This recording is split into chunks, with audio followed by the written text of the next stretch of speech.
Gatusan ka mga botante nga nagparehistro sa Comelec Mandaue City, gipasakan og petisyon aron tangtangon sa listahan sa mga makabutar karong umaabot nga eleksyon. Ang live report ni Nico Sereno. Nick?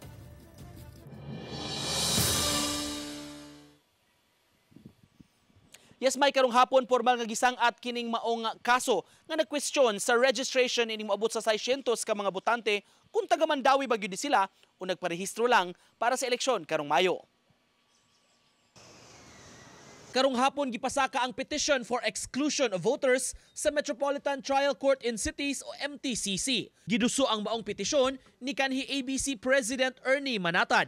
Matud pa, nakadawat sila og taho sa mga nagparehistro nga botante atol sa voter registration period. Nakapangutana sila sa uban niini kung residente ba gyud sa Mandaue o nagparehistro lang sa lain-laing katuyuan.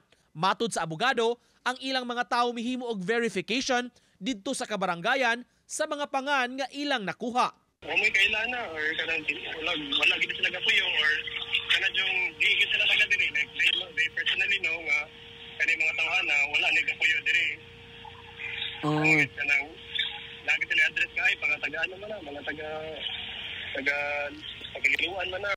Moabot sa 600 ka mga botante ang gikwestiyon sa registration gikan sa lain-laing barangay. Atong ipakuha na proseso para unfair mapod na kanabang magamit ang kuan pa mag-circumvent ang balaod pertaining ana. Then in fact ang Comelec sa tiyo they encourage every parties running for this coming May elections na ila sa tabangan sila o verify kung nabay mga ngayan nga i-exclude. Nasayran sa buhatan sa Comelec Mandaue, dunay 236,668 ka mga registered voters para sa eleksyon karong Mayo. Nakapost na sab sa ilang opisina ang listahan sa mga botante nga naaprubahan ang registration sa katapusan nga ERB o Election Registration Board hearing. Katapusang nahimo ang hearing ni atong Oktubre human sa pagtak-op sa voter registration ni atong buwan sa Setyembre. Part man na sa ato ang responsibility at duty siguro na magpantay ta nga kanang honest ang ato ang proseso sa elections, mas especially sa election mga register of voters to avoid flying voters.